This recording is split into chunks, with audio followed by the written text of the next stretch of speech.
Hello students, welcome back again in another lecture of Hello Alkane and Hello Arenes बेटा। कल हम discussion कर रहे थे बेटा कि किस तरीके से SN1, SN2 काम करती है बेटा, और उसी में हमने डिस्कस किया था कि ऑप्टिकल एक्टिविटी क्या होती है। आज सबसे पहले स्टार्ट करने से पहले आपको ये बताऊंगा कि कौन सा न्यूक्लियोफाइल स्ट्रांग होता है और कौन सा न्यूक्लियोफाइल वीक होता है, and how will you identify which nucleophile is a strong nucleophile and which nucleophile is a weak nucleophile. Then we will move towards the elimination reactions, and then we will move towards the reaction with metals, and hopefully if we get time then we will do some reductions and rearrangement also बेटा। चलो फिर start करते हैं आज का lecture, that is haloalkanes and haloarenes. तो सबसे पहला जो टॉपिक है बेटा आज का, दैट इज न्यूक्लियोफिलिसिटी। क्या होती है बेटा न्यूक्लियोफिलिसिटी?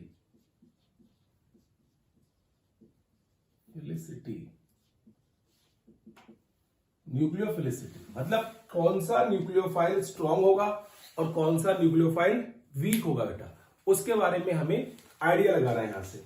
अब देखो न्यूक्लियोफिलिसिटी की बात करें हम लोग, तो सबसे पहला पॉइंट याद रखो इसमें, negatively charged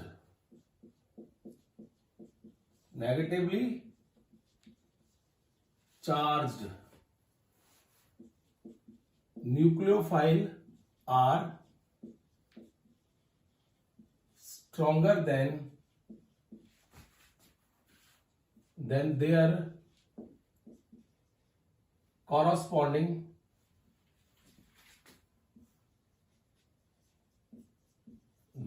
corresponding neutral compounds।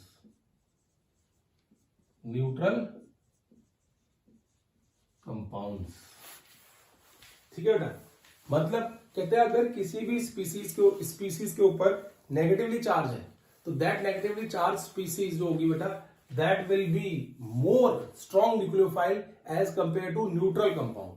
अगर मैं यहां पे एग्जांपल दूं बेटा इसका, तो आप एग्जांपल के तौर पे लिख सकते हो बेटा, जैसे OH नेगेटिव है, that is stronger then H2O। इसका न्यूट्रल मॉलिक्यूल क्या है बेटा? H2O है।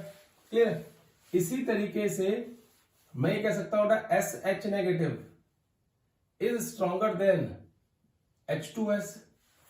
इसी तरीके से I can write NH2 negative is stronger then NH3 बेटा।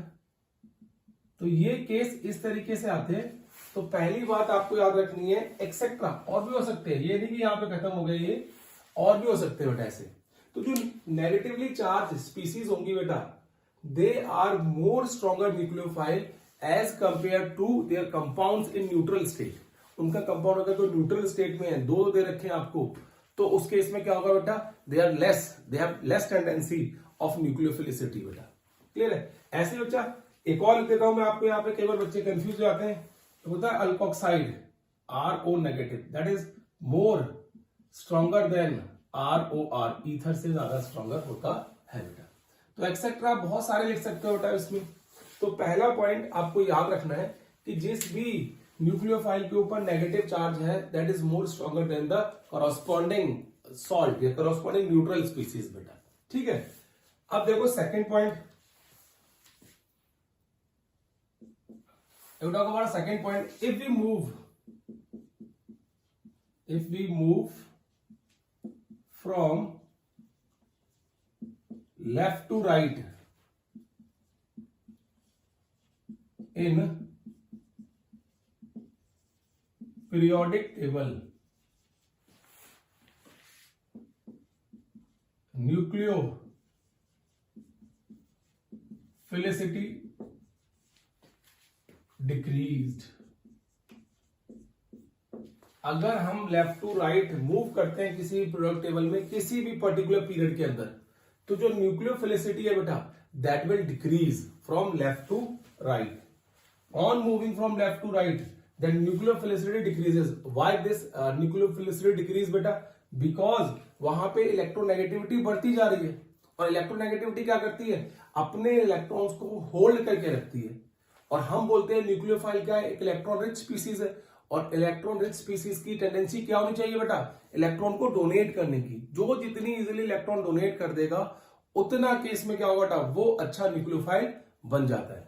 ठीक है, अब इस केस में हम बात करें यहाँ पे बेटा, अगर इस केस के अगर हम एग्जाम्पल कंसीडर करें तो यहां पे हम कहेंगे कि CH3 negative is a stronger nucleophile as compare to the next element of this group that is nitrogen, as compare to next element of this group that is oxygen, and as compare to next element of this group that is fluoride.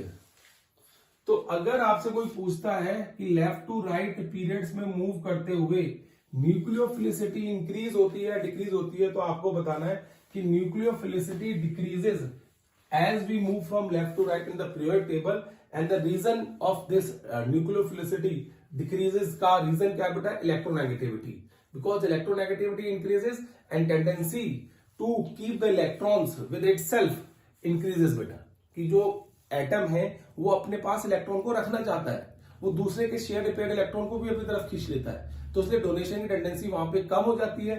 इसीलिए nucleophilicity का case जो है बेटा वो भी कम होता चला जाता है वहां पे।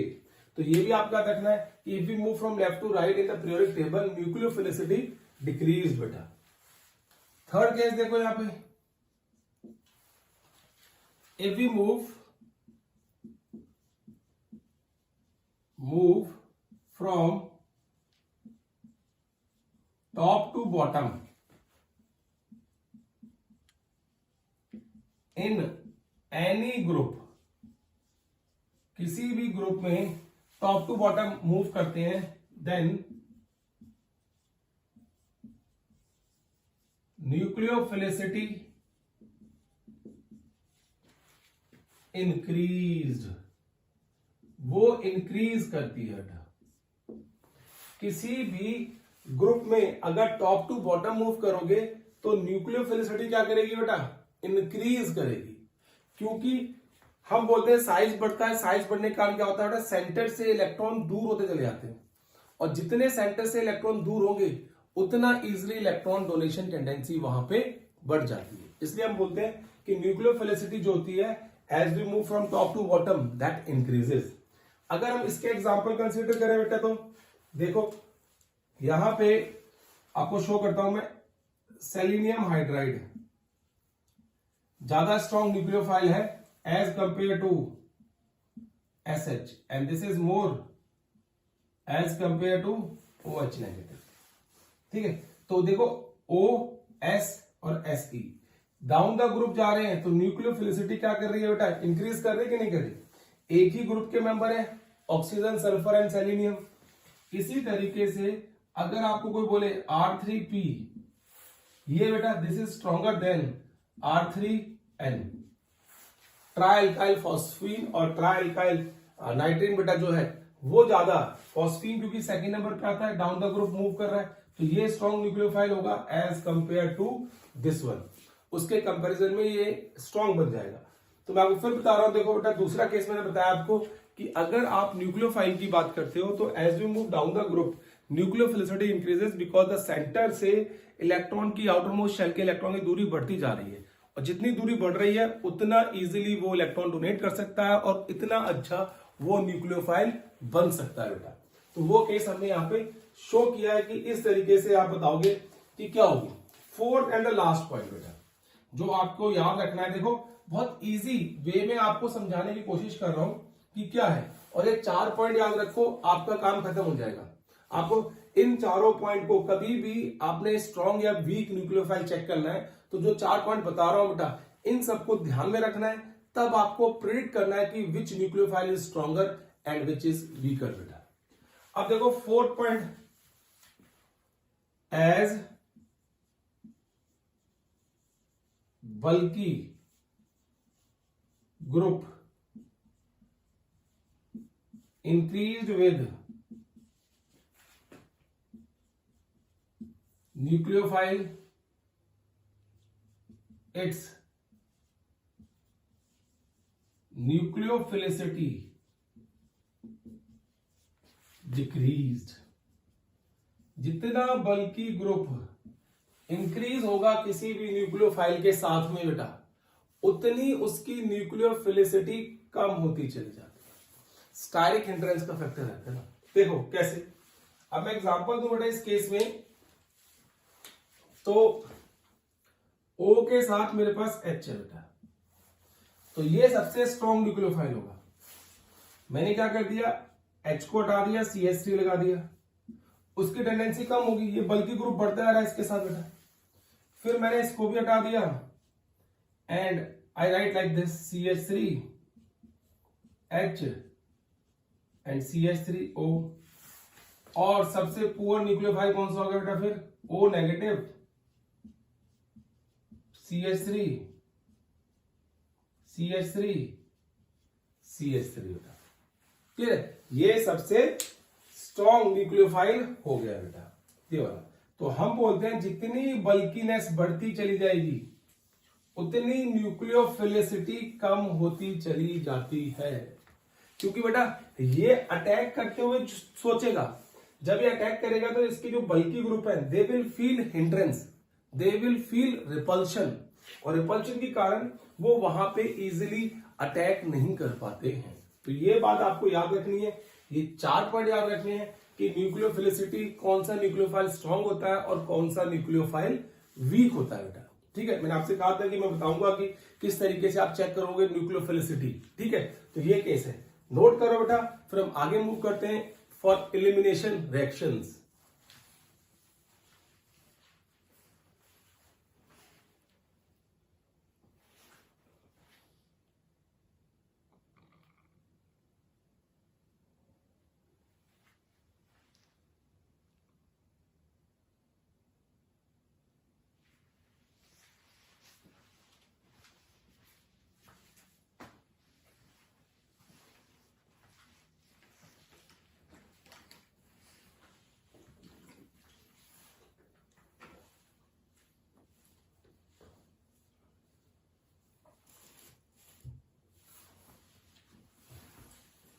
देखो बेटा, अब नेक्स्ट बात करते हैं हम यहां पे,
देखो बेटा, अब हमारे पास नेक्स्ट टॉपिक है एलिमिनेशन रिएक्शन।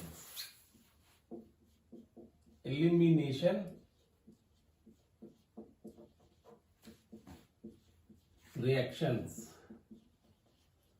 और इसको बोलते हैं dehydro halogenation reactions. Halogenation reactions, elimination reaction और डिहाइड्रो हैलोजिनेशन रिएक्शन। देखो बेटा, अगर हम बात करें एलिमिनेशन रिएक्शन की, तो जो एलिमिनेशन रिएक्शंस होती हैं उसमें कुछ ना कुछ एलिमिनेट होता है बेटा। क्लियर है, हम क्या करेंगे, with the help of certain reagent attacking species, हम किसी भी मॉलिक्यूल में से कुछ ना कुछ एलिमिनेट करने की कोशिश करेंगे and we will try to form certain compound, और कुछ कंपाउंड बनाने की कोशिश करेंगे बेटा। ठीक है, तो जनरली अगर हम एलिमिनेशन रिएक्शन की बात करें तो देखो एलिमिनेशन रिएक्शन ऐसे होती है, लेकिन बहुत रेयर रिएक्शन ऐसे अकर करती हैं। अगर मैं डिस्कस करूं बेटा, तो देखो मैंने लिख लिया यहाँ पे CH2H, CH2 CH2 CH2 and CH2Br। ये केस आ गया बेटा, ठीक है। अब मैंने क्या किया, कोई बेस लिया और न्यूक्लियोफाइल लिया बेटा, ठीक है। अब ये न्यूक्लियोफाइल जो है वो क्या करेगा, it will abstract this hydrogen, इस हाइड्रोजन पे अटैक करेगा और ये हाइड्रोजन क्या होगा बेटा, यहां पे बॉन्ड बनाएगी। जब ये बॉन्ड बनाएगी इसके साथ तो ये ब्रोमीन बाहर निकल जाएगा। Then you will get CH2 CH2 CH2 CH2 CH2, ये बॉन्ड बन जाएगा, ठीक है बेटा। और वहां पे इस तरीके से केस आपको शो हो जाएगा। बट इस तरीके की जो एलिमिनेशन रिएक्शन है बहुत रेयर होती है बेटा। Such type of elimination reactions are very very rare. ये बहुत रेयर रिएक्शंस होती हैं जो मैं शो किए बेटा मैंने आपको, ठीक है। लेकिन होती हैं, साइक्लाइजेशन है बेटा, एलिमिनेशन साइक्लाइजेशन, क्या बोलते हैं इसको, साइक्लाइजेशन बोलते हैं, ठीक है। और देखो बहुत इजीली हुआ है, ऐसा कुछ मुश्किल नहीं है हम इसमें कि आप इसको शो ना कर सको, आप कर ना सको, बहुत इजीली केस है बेटा। अब देखो एक बहुत इंपॉर्टेंट बात बता रहा हूं, वो बात याद रखना एलिमिनेशन से पहले। एक होता है बेस और एक होता है न्यूक्लियोफाइल,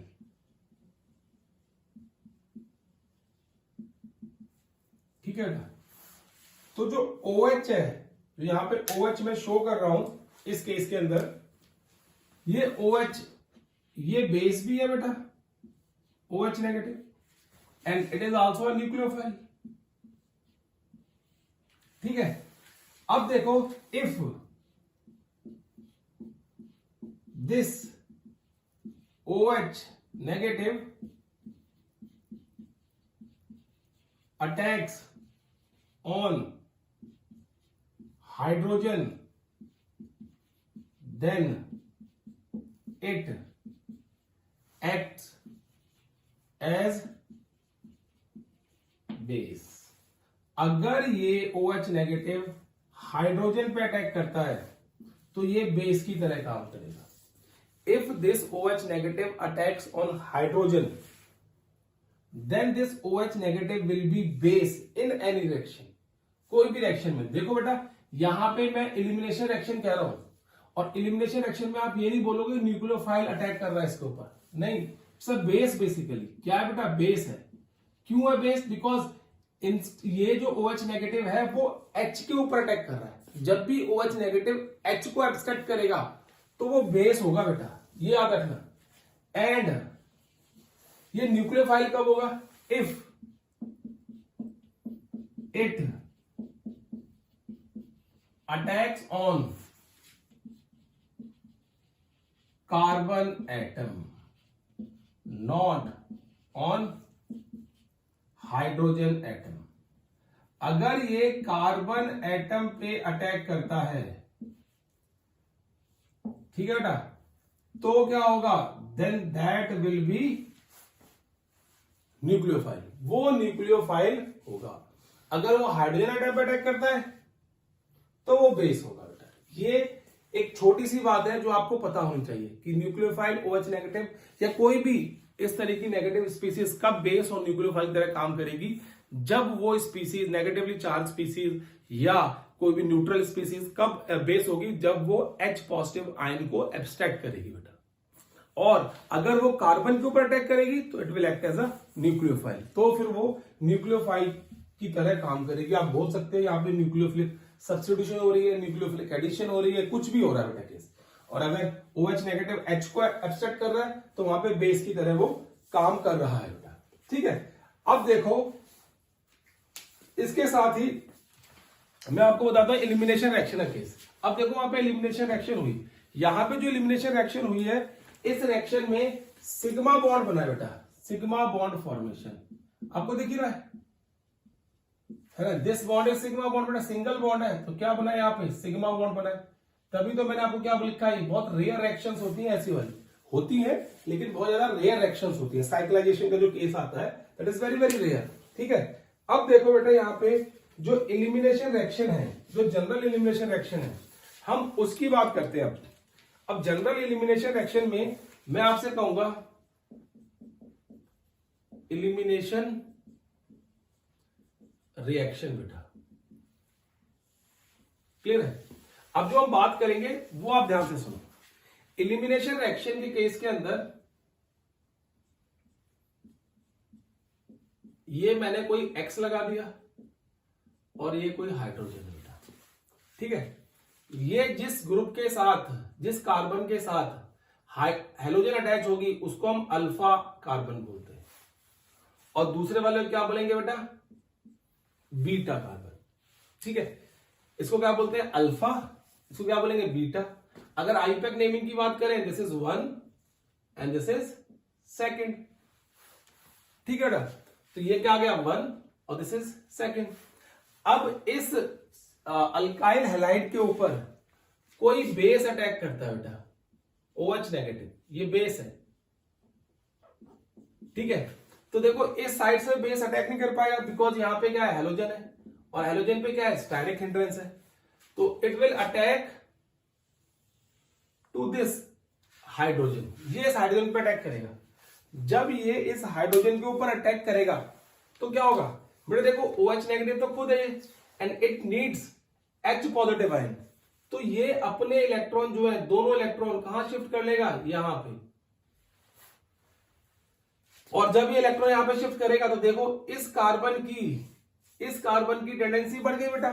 और जब कार्बन टेंडेंसी बढ़ेगी, क्योंकि एक कितने बॉन्ड बना रहा है, 1 2 3 4 और एक नया बॉन्ड बन रहा है 5, तो carbon can't form 5 bond, so it will eliminate, ये बाहर निकाल देगा।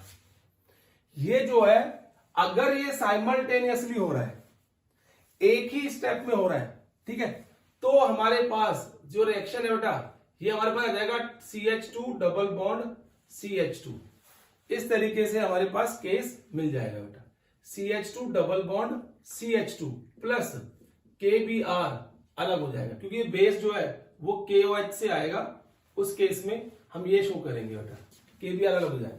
तो यहां पे जो एलिमिनेशन रिएक्शन हमारे सिलेबस में मेंशन की हुई है, उन एलिमिनेशन रिएक्शन में क्या होता है बेटा, एलिमिनेट करके हमें पाई बॉन्ड मिल रहा है, we are getting pi bond over there बेटा। पाई बॉन्ड मिलने के कारण हम क्या कहते हैं, वहां पे उस तरीके से एलिमिनेशन रिएक्शन शो कर देते हैं कि ये बॉन्ड टूटा, सिग्मा बॉन्ड टूटा, और सिग्मा बॉन्ड टूट के क्या बन गया बेटा, पाई बॉन्ड बन गया। अगर सुनो ध्यान से, अब वैसे तो आपके सिलेबस में एक ही एलिमिनेशन रिएक्शन दे रखी है, लेकिन अगर मैं बात करूं एलिमिनेशन रिएक्शन की, तो we have 3 types of elimination reaction. We have 3 types of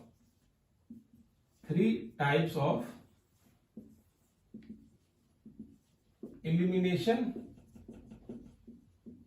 reactions बेटा, ठीक है। 3 टाइप्स में पहला टाइप क्या है बेटा, E2 elimination, E2 elimination. Second होती है बेटा E1 एलिमिनेशन, ऐसे लिखो बेटा इसको, E2 elimination, E1 elimination. And third one is E1 CB elimination. क्या होती है, E1 CB एलिमिनेशन, ठीक है बेटा। E2 एलिमिनेशन पहला टाइप है बेटा, E1 एलिमिनेशन दूसरा टाइप है, E1 CB एलिमिनेशन तीसरा टाइप है। और आपको बहुत कुछ याद करने की जरूरत नहीं, क्योंकि आपके सिलेबस में बहुत कम है। मैं आपको बताऊंगा E2 एलिमिनेशन, बीटा एलिमिनेशन हमारे सिलेबस में है, इसको हम बीटा एलिमिनेशन कहते हैं बेटा, what we call it, beta elimination. ये हमारे सिलेबस में और बहुत कॉमन रिएक्शन है बीटा एलिमिनेशन, ठीक है बेटा। अब देखो डरने की जरूरत क्यों नहीं है इसमें, आपने SN2 पढ़ा बेटा, तो ये जो रिएक्शन है elimination, it is just similar to SN2, not congruent to, it has some common point. इन दोनों के बीच में कुछ ना कुछ कॉमन पॉइंट है बेटा, ठीक है। तो अगर आपको SN2 याद है तो आप E2 के बारे में काफी कुछ बता सकते हो। इसी तरीके से अगर आपको SN1 याद है बेटा, तो you can easily predict regarding E1। आप E1 को बहुत इजिली प्रिडिक्ट कर सकते हो if you know SN1। SN1 का केस याद है तो आप उसकी प्रेडिक्शन कर सकते हो। और वो तो बेटा एक इजी रिएक्शन है जिसको हम लेटर ऑन थोड़ा सा आपको बता के चलूंगा उसके बारे में भी। ठीक है, चलो फिर हम स्टार्ट करते हैं बेटा किससे, E2 एलिमिनेशन से। बेटा देखो E2 एलिमिनेशन से शुरू करते हैं कि क्या केस आता है।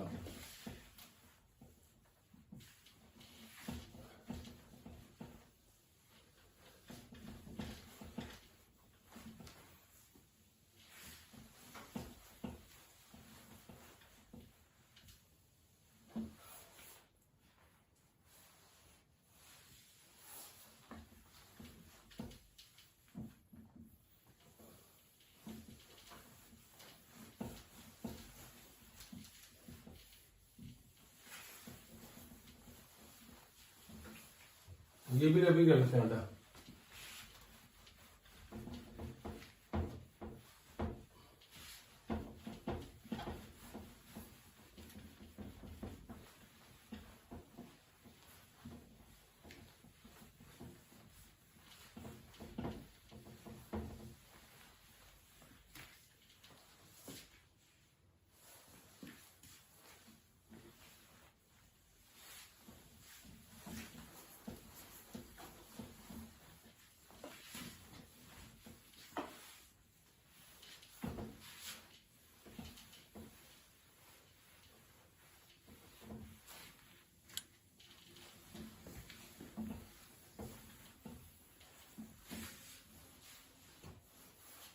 ठीक है, देखो बेटा अब हम बात करते हैं E2 एलिमिनेशन और बीटा एलिमिनेशन की। I'll talk about first one, E2 और beta elimination reaction, E2 and beta elimination reaction बेटा। ठीक है, अब देखो E2 और बीटा एलिमिनेशन रिएक्शन क्या होती है और किस तरीके से एक्ट करती है। हम पहला केस लेके चलते हैं। देखो इसमें मैं आपको जनरल रिएक्शन शो कर रहा हूं, CH3 CH2 CH2 CH2Br। अगर आप इसको अल्कोहलिक KOH से रिएक्ट कराओगे, बड़ा याद रखना हमने इसको एक्वस KOH भी लिया था, तो एक्वस KOH में वो न्यूक्लियोफिलिक सब्स्टिट्यूशन रिएक्शन थी। अगर आप KOH को अल्कोहलिक फॉर्म में ले रहे हो तो that will give you elimination reaction, तो वो एलिमिनेशन रिएक्शन होगी बेटा। And we will get CH3 CH2 CH double bond CH2 plus KBr plus water बेटा। ये आता है देखो, तो हमें अल्कीन मिलता है बेटा। एलिमिनेशन रिएक्शन के लिए क्या मिलता है, अल्कीन मिलता है। अब देखो इस रिएक्शन का मैकेनिज्म क्या होता है, किस तरीके से रिएक्शन काम करती है, सुनो थोड़ा ध्यान से। मैकेनिज्म के केस में अगर मैकेनिज्म की बात करें हम इसके, तो हमारे पास क्या है, CH3 CH2 CH2 CH2Br, ये बेटा। अब देखो यहां पे इस कार्बन के साथ में H और H ऐड कर देता हूं इस तरीके से बेटा। ठीक है, प्लस OH नेगेटिव यहां पे डन। अब क्या करता है, ये OH नेगेटिव डायरेक्टली इस हाइड्रोजन को एक्सेप्ट करेगा। ये अल्फा है बेटा, ये बीटा, क्योंकि पहले बीटा से एलिमिनेट हो रहा है, that is why we call it beta elimination. Actually beta से बाहर जा रहा है, तो ये जब एक्सेप्ट करेगा यहां से, तो क्या होगा, वो H पॉजिटिव की फॉर्म में बाहर ले जाएगा। और जब वो H पॉजिटिव की फॉर्म में बाहर ले जाएगा, ये H पॉजिटिव बन के बाहर जाएगा बेटा, यहां पे बॉन्ड शिफ्ट हो जाएगा और यहां पे कार्बन की वैलेंसी बढ़ने के कारण ये इस ब्रोमीन को बाहर निकाल देगा। ठीक है, तो क्या होगा, साइमल्टेनियसली देखो, अगर आप इसको देखोगे तो कुछ इस तरीके से प्रोडक्ट मिलेगा आपको, CH3 CH2 CH OH negative H, यहां पे भी बॉन्ड बन रहा होगा बेटा, BR, H, ये कुछ इंटरमीडिएट स्टेट बनती है बेटा। क्या बनती है? ये बॉन्ड बन रहा होगा, ये बॉन्ड यहां शिफ्ट कर रहा होगा, टूट रहा होगा, यहां बॉन्ड बन रहा होगा, ये बॉन्ड टूट के बाहर जा रहा होगा बेटा। तो देखो जिस तरीके से SN2 में इंटरमीडिएट स्टेट बनती है, उसी तरीके से E2 में भी इंटरमीडिएट स्टेट बनती है। इसका मतलब E2 रिएक्शन के अंदर कोई रीअरेंजमेंट नहीं हो सकता है। पहली बात याद रखना कि अगर E2 एलिमिनेशन है तो उसके अंदर कोई भी रीअरेंजमेंट नहीं हो सकता है, बिकॉज इस केस के अंदर हमें कोई कार्बोकेटाइन नहीं बनता है बेटा। We get transition state in this case, हमें ट्रांजिशन स्टेट मिलती है इस केस के अंदर बेटा, ठीक है। और ट्रांजिशन स्टेट के बाद then directly we get our compound, and that compound is what? CH3 CH2 CH double bond CH2 बेटा। तो हमें ये कंपाउंड मिलता है वहां पे, ठीक है ना। तो हमें क्या मिलता है? हमें ये कंपाउंड मिलता है यहां पे। इस तरीके से हम शो करते हैं एलिमिनेशन रिएक्शन का केस बेटा, ठीक है। तो ये बीटा एलिमिनेशन रिएक्शन है। अब देखो इसी बीटा एलिमिनेशन रिएक्शन में, पहले इसको नोट करो बेटा, पहले मैं इसको रब करता हूं, फिर हम आगे कंटिन्यू करते हैं।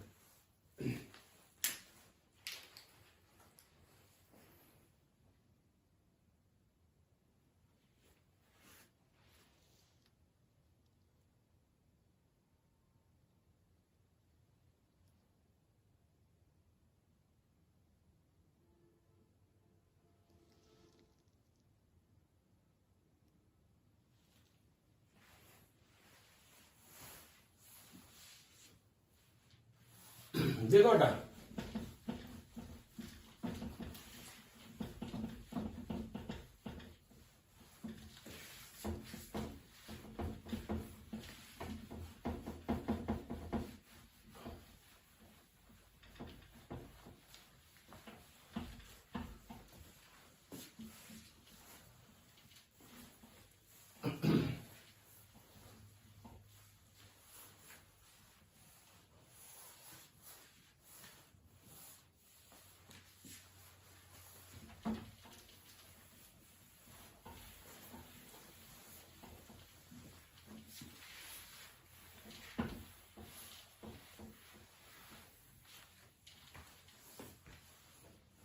देखो बेटा, बीटा एलिमिनेशन में मैं एक और एग्जांपल कंसिडर कर रहा हूं यहां पे। Example second, CH3 CHBr CH2 CH2 and CH3 बेटा, ये केस आ गया, ठीक है। अब मैं क्या करता हूं, इसमें KOH ऐड कराता हूं, अल्कोहलिक KOH, ठीक है। अब यहां पे इनकी पोजीशन मेंशन करो, this is alpha, this is beta and this is also beta. ये दो पोजीशन अब बीटा बीटा होगी। अब हम सोचते हैं जब हमारे पास दो बीटा पोजीशन आ जाए तो किसके ऊपर से हाइड्रोजन सबसे पहले निकलेगा। प्रोबेबिलिटी दोनों है बेटा। चलो सपोज करो मैं इसको बीटा डैश मान लेता हूं, this is beta and this is beta dash. तो इस केस में मैं क्या कहूंगा, रिएक्शन किस तरीके से प्रोसीड करेगी वो बताऊंगा बेटा। देखो पहला केस क्या है यहां पे कि या तो बीटा के ऊपर अटैक कर सकता है OH नेगेटिव आयन, या फिर किसके ऊपर कर सकता है, बीटा डैश के ऊपर। जब वो बीटा के ऊपर अटैक करेगा OH negative ion, OH negative, तो व्हाट विल हैपन, देखो बेटा यहां से हाइड्रोजन जाएगा and you will get something like this, 1 2 3 4 5, 3 4 5, ये बन जाएगा बेटा केस। अगर वो इसके ऊपर अटैक करेगा बेटा तो यू विल गेट CH3, यहां पे CH double bond CH, CH2 and CH3 बेटा, ये आ गया, क्लियर है। अब देखो इस केस में जो ये प्रोडक्ट है बेटा, जब देखते हैं इस प्रोडक्ट की यील्ड चेक करते हैं कि कितना प्रोडक्ट ये दोनों बने हैं, तो ये हमें माइनर लिखता है। माइनर मतलब इसका अमाउंट हमें कम मिलता है, और this product is major product, और ये मेजर प्रोडक्ट है। Clear? This is minor and this is major product. कौन सा माइनर है? ऊपर वाला। अब ये माइनर क्यों और ये मेजर क्यों बेटा? तो एक साइंटिस्ट था जिसका नाम था Saytzeff. What we call Saytzeff, SAYTZEFF, Saytzeff rule. Saytzeff rule के accordingly this product is major. इसको सिडजफ के साथ साथ एक और नाम देते हैं बेटा, इसको बोलते हैं ज़ेटफ रूल, ज़ेटसेफ रूल, ज़ेटसेफ रूल। तो वो भी हम कहते हैं बेटा सिडजफ को। बेसिकली ये लैंग्वेज का फर्क है बेटा, हम इंडियन या लंदन में सिडजफ बोलते हैं, और रशिया वगैरह में बेटा या किसी और फ्रेंच वगैरह में इसको ज़ेटसेफ बोलते हैं। ठीक है, तो ये फिर उसका फर्क है सिर्फ, और कुछ नहीं है बेटा। तो हम क्या बोलते हैं? This is the major product. But इसने ऐसा क्या कहा कि ये प्रोडक्ट मेजर हो गया? तो सिडजफ ने कहा था, सिडजफ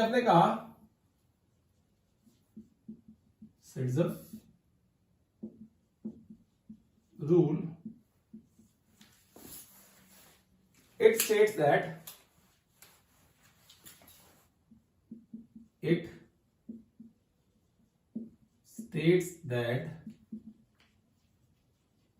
highly alkylated double bonded carbon, it said that highly alkylated double bonded carbon has maximum stability.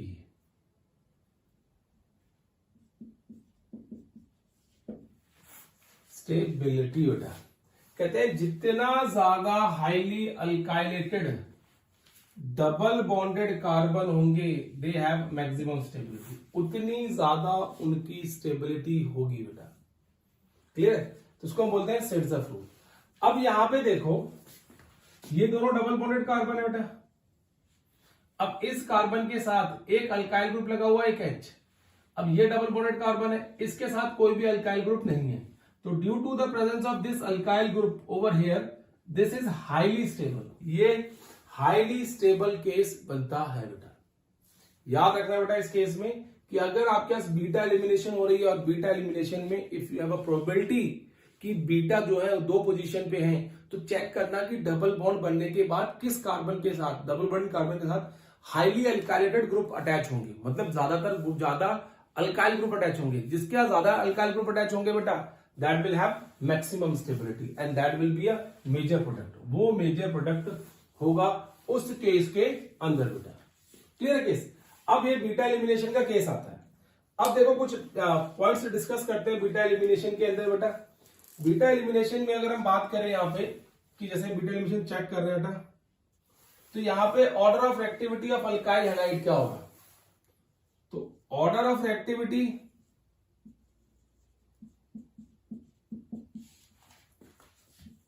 Of alkyl halide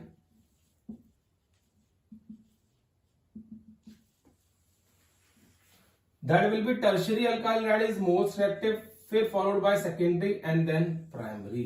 ये याद रखना है। टर्शरी ज्यादा ही होगा, बिकॉज जितने ज्यादा पॉजिटिव आई इफेक्ट अटैच होंगे उस कार्बन के साथ जिसका ब्रोमीन अटैच है, उतनी जल्दी ब्रोमीन क्या कर देगा बेटा? निकल जाएगा बेटा वहां से। इसी तरीके से लीविंग ग्रुप टेंडेंसी भी बेटा यही होती है इसमें। लीविंग ग्रुप टेंडेंसी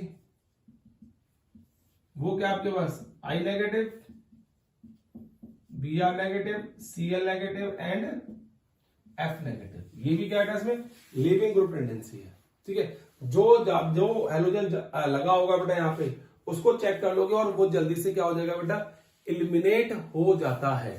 ठीक, क्या हो जाता है? एलिमिनेट हो जाता है। अगर इसका रेट ऑफ एक्शन देखते हो बेटा, अगर इसका रेट ऑफ एक्शन लिखोगे आप, तो that will B K alkyl halide जो भी हो बेटा, साथ में base, not nucleophile, it is base. ठीक है, तो ये केस आता है। साथ में क्या कहोगे इसमें, this is also second order reaction, second order reaction, और ये भी सिंगल स्टेप में होती है। बीटा एलिमिनेशन की बात कर रहा हूं, सिंगल स्टेप रिएक्शन है। ये क्या है, सिंगल स्टेप रिएक्शन होती है। ठीक है, और यहां पे भी स्टीरियोकेमिस्ट्री चेंजेस, स्टीरियोकेमिस्ट्री जो होती है बेटा मॉलिक्यूल की, दैट चेंजेस, चेंज होती है बेटा। कोई भी जो मॉलिक्यूल होता है उसकी स्टीरियोकेमिस्ट्री चेंज होती है। एंड इस केस में बेटा rearrangement is not possible, is not possible, वो पॉसिबल नहीं है। मैंने आपको बताया था कि जितने भी SN2 के केस है, यू कैन मैक्सिमम SN2 के केस आप यहां पे लिख सकते हो, सिर्फ इसको छोड़ के। ऑर्डर ऑफ एक्टिविटी का केस कुछ और था SN2 में, दैट वाज 1 2 3 था, लेकिन एलिमिनेशन में ऑर्डर ऑफ एक्टिविटी का केस जो है बेटा दैट इज 3 2 1, ये आपको याद रखना है। क्लियर है केस? तो चलो बेटा जल्दी से इसको नोट करो एलिमिनेशन एक्शन, फिर हम आगे बात करते हैं E1 की। ठीक है, जल्दी से नोट करो।